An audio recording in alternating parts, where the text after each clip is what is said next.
Good morning everyone, welcome back to my channel. मैं दीपिका स्वागत करती हूँ आप सबका अपने चैनल विएटर क्वीना में। आप लोगों ने इतना सारा प्यार मेरे चैनल को दिखाया, उसके लिए बहुत बहुत धन्यवाद।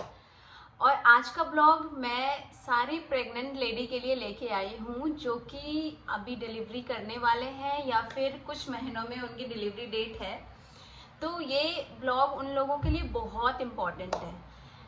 सभी को ये क्यूरियोसिटी रहती है। जब मैं भी प्रेग्नेंट थी तो मुझे भी बहुत क्यूरियोसिटी थी कि सी सेक्शन में होता क्या है, डिलीवरी रूम में होता क्या है, क्या मैं कर पाऊँगी ये सारी चीज़ें, और कितना पेन होगा, क्या होगा, ये सारी चीज़ें दिमाग में घूमते रहता है। तो उन्हीं सब चीज़ का एक्सपीरियंस मैं कर चुकी हूँ, इसलिए सोची कि चलो आज मैं आप लोगों को बता दूँ, थोड़ी डर आपकी मिट जाएंगी और थोड़ी सी नई चीज़ें आप लोगों को पता भी चल जाएगी कि क्या होता है।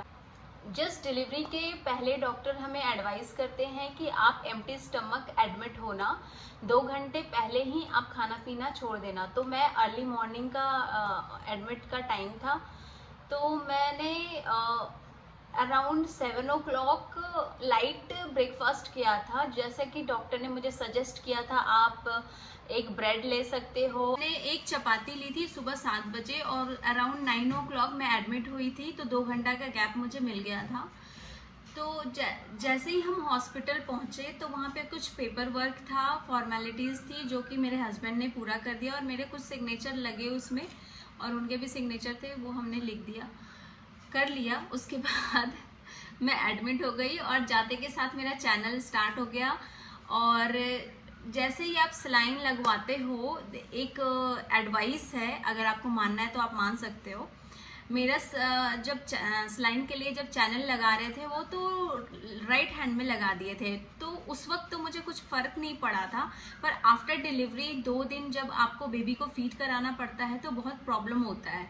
तो मुझे उस वक्त ऐसा एहसास हो रहा था कि काश मैं लेफ़्ट हैंड में चैनल लगवाती तो पेन थोड़ा कम होता। तो एज अ मॉम आप एक चीज़ नोट कर सकते हो कि आप चैनल हमेशा लेफ़्ट हैंड में प्रेफर करना लगवाने का। फिर चैनल लग गया, सलाइन स्टार्ट हो गया सुबह 9 बजे से ही। और फिर धीरे धीरे मुझे इंजेक्शन दिए जा रहे थे, different I don't know the name. Nurses आ रही थी, बहुत सारे इंजेक्शन दे रहे थे, टेस्ट कर रहे थे, मेरा वेट चेक किए, ब्लड प्रेशर कंटिन्यूस मॉनिटर कर रहे थे एक एक। उस वक्त जब वो फॉर्मेलिटी के हिसाब से वो व्हील चेयर पे ही आपको बिठा के ऑपरेशन थिएटर के अंदर ले जाते हैं। आप अगर चल भी पाओगे तो ऐसे सी सेक्शन वाले लोग आराम से चल पाते हैं, उनको कुछ इतना पेन उस वक्त नहीं होता है बिफोर डिलीवरी। तो उस वक्त मैं तो हेल्दी ही थी, फिर भी मुझे वो व्हीलचेयर पे लेकर के गए अंदर ओटी में। मैं ओटी में जा रही थी तो उस वक्त काफ़ी ज़्यादा टेंशन हो रहा था। धीरे धीरे मुझे लग रहा था कि पता नहीं क्या होगा। I was so nervous at that time. फिर भी अपने फैमिली मेम्बर्स और ये हस्बैंड को देख के थोड़ा स्ट्रेंथ मिलता है कि चलो ठीक है, आगे देखते हैं। और फिर जैसे ही मैं अंदर गई ऑपरेशन थिएटर के,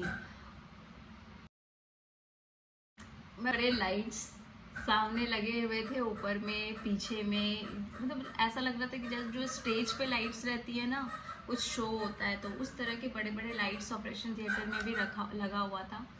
तो वो सारे लाइट ऑन कर दिए गए। तब तक कोई आया नहीं था, बस नर्स थी मेरे साथ, नर्स ही थी।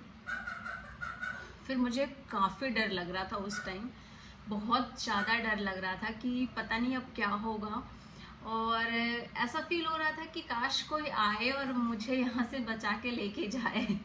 मैं नहीं रहने वाली। इतना सारे इक्विपमेंट्स दिख रहे थे, ऑक्सीजन सिलेंडर भरा हुआ था, वो सब देख के काफ़ी डर लग रहा था। फिर उसके बाद मेरे डॉक्टर्स आ गए। डॉक्टर्स की टीम रहती है उस वक्त। जब भी कोई भी आपका डिलीवरी करवाता है तो एक गाइनो कभी भी अकेले डिलीवरी नहीं करवाते। उनका एक टीम रहता है जिसमें एक चाइल्ड स्पेशलिस्ट रहते हैं, एनेस्थीसिया स्पेशलिस्ट रहते हैं, गाइनो रहते हैं, और उसके बाद काफ़ी सारे नर्सेज उनको हेल्प करती है। एनेस्थीसिया वाले डॉक्टर आए, उन्होंने पूछा कि ये आपका पहला ऑपरेशन है या फिर आप पहले भी कभी ऑपरेशन के थ्रू गए हो। तो this was my first time I told him. फिर उन्होंने पूछा कि आपको कुछ एलर्जी है तो बता दो, किसी चीज़ से एलर्जी है तो बता दो अभी, क्योंकि वो फॉर्मेलिटी रहती है, उनको जानना रहता है अगर कुछ कंडीशन सीरियस हुई तो वो उस पर वो एक्शन ले सकते हैं। तो मुझे तो किसी चीज़ से एलर्जी थी नहीं, तो मैंने बोल दिया कि नहीं मुझे कुछ एलर्जी नहीं है।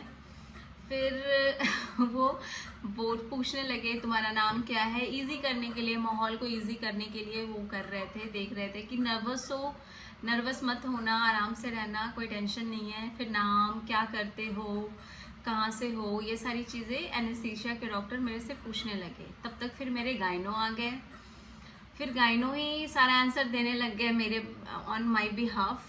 फिर वो शीशा के डॉक्टर पूछे, वो बात करने लगे आपस में, माहौल को काफ़ी चिल बना दिया। तो उस वक्त मुझे टेंशन फिर थोड़ी सी कम लगने लगी कि जब इतनी हंसी खुशी, डॉक्टर ही खुश हो रहे हैं, तो थोड़ा सा टेंशन थोड़ा कम गया उस वक्त, फिर नहीं टेंशन ना आ रहा था। तो फिर मुझे इंजेक्शन पे इंजेक्शन जाने लग गया, स्टार्ट हो गई। इधर से सलाइन चल रहा था एनर्जी को बूस्ट करने के लिए, और पल्स वगैरह मेज़र करने के लिए इक्विपमेंट सारे लगा दिए गए थे। फिर एनेस्थीसिया के डॉक्टर ने मुझे बोला कि मैं आपको बैक बोन में एक इंजेक्शन दूंगा, जिससे आपका नीचे का पोर्शन, कमर से नीचे का पोर्शन आपका सुन हो जाएगा। और आप, जब मैं ये इंजेक्शन आपको लगाऊं तो आप प्लीज़ हिलना मत। आप जितना कम हिलोगे, बिल्कुल भी नहीं हिलना, जितना कम हिलोगे आपको उसका पेन उतना ही कम होगा। तो जब वो उन्होंने ऐसा बोल दिया, फिर वो बोले कि तुम आराम से बैठ जाओ, हिलना मत दीपिका। तो मैं तो बिल्कुल स्टैचू की तरह बैठ गई थी कि चलो कितना भी पेन हो इंजेक्शन का, मैं नहीं हिलने वाली। तो आराम से फिर मैंने इंजेक्शन लगवा लिया, और वो शायद इंजेक्शन लगा रहता है आपके बैक में, आई डोंट नो, मुझे फिर उसके बाद याद नहीं आया। फिर उन्होंने लगा दिया गया, पूरा ऐसा ग्रीन कर्टन लगा दिया गया। बैक में मेरे गाइनो थे, और मुझे लेग में काफ़ी पेन हो रहा था। तो मैंने अपने गाइनो को बोला कि क्या मैं अपने लेग मूव कर लूँ, मुझे बहुत पेन हो रहा है। तो वो मुझे बोलते हैं कि Deepika you can try moving your leg. तो फिर मुझे कुछ समझ में नहीं आ रहा है, बोले कि अभी तुम्हें इंजेक्शन लग गया, अब तुम्हारा पूरा लेग सुन हो चुका है, अब वो मूव नहीं होगा। तो मुझे पेन हो रहा था, फिर मैंने कुछ नहीं बोला, मतलब चलेगा कोई नहीं। फिर मैंने ट्राई किया तो मुझे कुछ उठी, फील ही नहीं हो रहा है कि मेरे पास लेग भी है, ऐसा फील ही नहीं हो रहा था। फिर जो पेन था वो कंटिन्यूड था, लेग में पेन हो रही थी। बाकी मेरे दिमाग में घूम रहा था उस टाइम कि कुछ भी हो, बेबी हेल्दी हो। सभी के मन में ऐसा ही चलता है आई थिंक। और माँ तो सब कुछ सही लेती है, पर बेबी हेल्दी होना चाहिए, तो सारी चीज़ें नॉर्मल लगती हैं। अगर बेबी हेल्दी नहीं होता है तो फिर और भी अपसेट सा फील होने लगता है। और मेरी प्रेगनेंसी के जर्नी में मैंने बहुत हेल्थ इशू थी मेरी, इतना ज़्यादा वॉमिटिंग 9 मंथ कंटिन्यूड था। तो मैं ये सोच रही थी कि मेरा बेबी वेट गेन कर पाया होगा कि नहीं, कितना हेल्दी होगा, उसको कुछ प्रॉब्लम तो नहीं होगा, ये सारी चीज़ें मेरे दिमाग में घूम रही थी उस टाइम। फिर धीरे धीरे, जब ये मैं किसी को डराने के लिए नहीं बोल रही हूँ, बट मेरे साथ ऐसा हुआ है इसलिए मैं बोल रही हूँ कि थोड़ी देर के बाद मुझे ऐसा लगा कि मेरे सारे ऑर्गन्स अंदर के वो जंप कर रहे हैं, अप डाउन इन स्टमक, ऐसा फील हो रहा था। फिर धीरे उसके बाद ही मुझे पूरा लो एनर्जी फील होने लगा। फिर मुझे एकदम ऐसा फील हो रहा था कि now it's the end of life. Breathe नहीं, सांस नहीं आ रही थी, और पूरा एकदम ऐसा ही फील हो रहा था कि चल अभी just that's the end, but I want to know about baby before dying, ऐसा कुछ फीलिंग आ रहा था। तो एनेस्थीसिया के डॉक्टर आए, पूछे दीपिका व्हाट्स द प्रॉब्लम, क्या हो रहा है तुम्हें। फिर मैंने उनको बताया कि मुझे शायद सांस नहीं आ रही है, बहुत अनकंफर्टेबल लग रहा है, और कुछ बोला नहीं जा रहा है, एनर्जी नहीं है। तो उन्होंने फिर कुछ इंजेक्शन वगैरह लगाए, और विद इन 5 मिनट्स और उससे कम में ही मैं फिर स्टेबल हो गई, मुझे फिर कुछ फ़र्क नहीं पड़ने लगा और मुझे फिर नॉर्मल ब्रीद आने लग गया। और एनेस्थीसिया के डॉक्टर मेरे साथ ही बैठे थे, मेरे लेफ़्ट हैंड को पकड़ के बैठे हुए थे। वो बात कर रहे थे कंटिन्यूअस मेरे से, मुझे बूस्ट कर रहे थे और बात कर रहे थे। नर्वस तो मैं नहीं थी, बट फिर भी पता नहीं क्या हो रहा था, आई डोंट नो। फिर थोड़े देर के बाद ही मुझे बेबी के रोने का आवाज़ आया और फिर ये गुड न्यूज़ मुझे एनेस्थीसिया के डॉक्टर ने सुनाया कि congratulation, you are blessed with a baby girl. बहुत ही क्यूट, बहुत ही ब्यूटीफुल बेबी गर्ल हुई है तुम्हें दीपिका।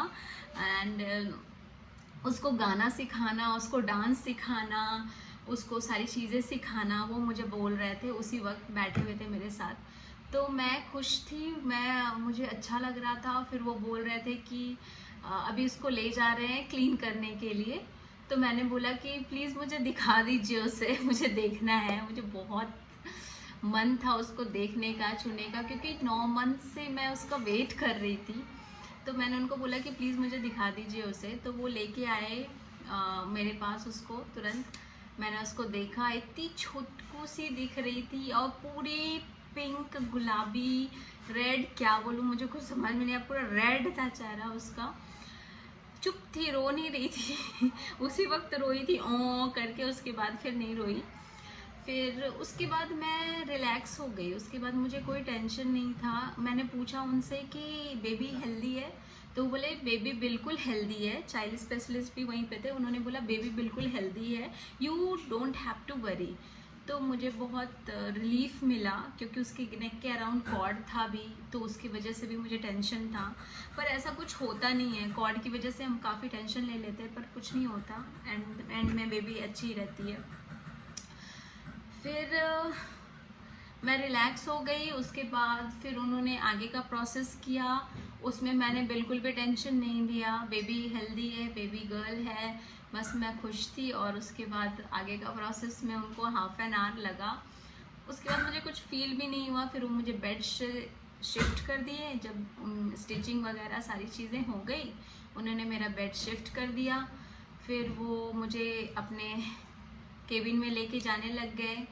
जैसे ही मैं ओटी से निकली, तो मैंने सबसे पहले अपने हस्बैंड को देखा और पता नहीं मुझे क्यों फिर रोना आ गया, मैं रोने लग गई और फिर सबसे मिली। सारे, मेरी मदर थी, मेरी मदर इन लॉ थी, सारे रिलेटिव, सब कोई सुबह से वो लोग सब वेट कर रहे थे हॉस्पिटल के बाहर ही। पूरा भीड़ था, सबसे मिलते हुए, रास्ते में मिलते हुए, क्योंकि उस वक्त विजिटिंग आवर नहीं था, तो वो मेरे रूम पे आके मिल नहीं सकते थे।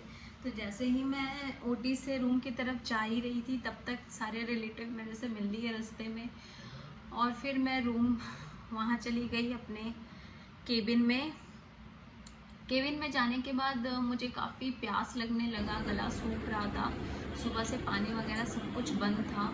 तो मुझे पानी पीने का बहुत मन कर रहा था, पर डॉक्टर अलाउ नहीं कर रहे थे। तो मैं वेट कर रही थी कि कब अलाउ करेंगे। तो कुछ देर के बाद उन्होंने बोला कि सिप ऑफ वाटर स्पून में ले करके एकदम थोड़ा थोड़ा गला को बस ठंड, मतलब सूखापन हटाने के लिए पी सकते हो, पर पूरा पानी नहीं पी सकते हो ऐसा लेके। तो मैंने थोड़ा सा फिर पानी पिया और गला थोड़ा ठीक हुआ मेरा फिर मेरी बेबी नहीं आई थी, मेरी बेबी को ऑब्जर्वेशन में रखा गया था, क्योंकि उसके नेक के अराउंड कॉर्ड था। तो चाइल्ड स्पेशलिस्ट ने बोला कि 6 to 7 आवर्स से ऑब्जर्वेशन में रखा जाएगा, फिर ये रूम पे आ जाएगी। तो होने के बाद ही जब वो निकली थी तो सबसे मिली थी, उसके बाद फिर वो ऑब्जर्वेशन में चली गई और हम उसका वेट कर रहे थे, सब भी उसका वेट कर रहे थे कि कब आए। और मैंने भी एक बार देखा था, मुझे उसको और देखना था अच्छे से तो फिर वो भी आ गई। शाम 8 बजे तक वो आई, 7 से 8 बजे तक के बीच में आई थी। फिर मैं उससे मिली, मुझे बहुत काफ़ी खुशी हुई, सब खुश थे, सब मज़े कर रहे थे। और उसके बाद काफ़ी प्रॉब्लम हो रहा, ऑपरेशन के बाद काफ़ी प्रॉब्लम होता है, सी सेक्शन के बाद वो मैं नेक्स्ट वीडियो में आपको बताऊंगी, क्योंकि ये काफ़ी लंबा वीडियो हो गया है। पर thanks for watching, bye bye, take care.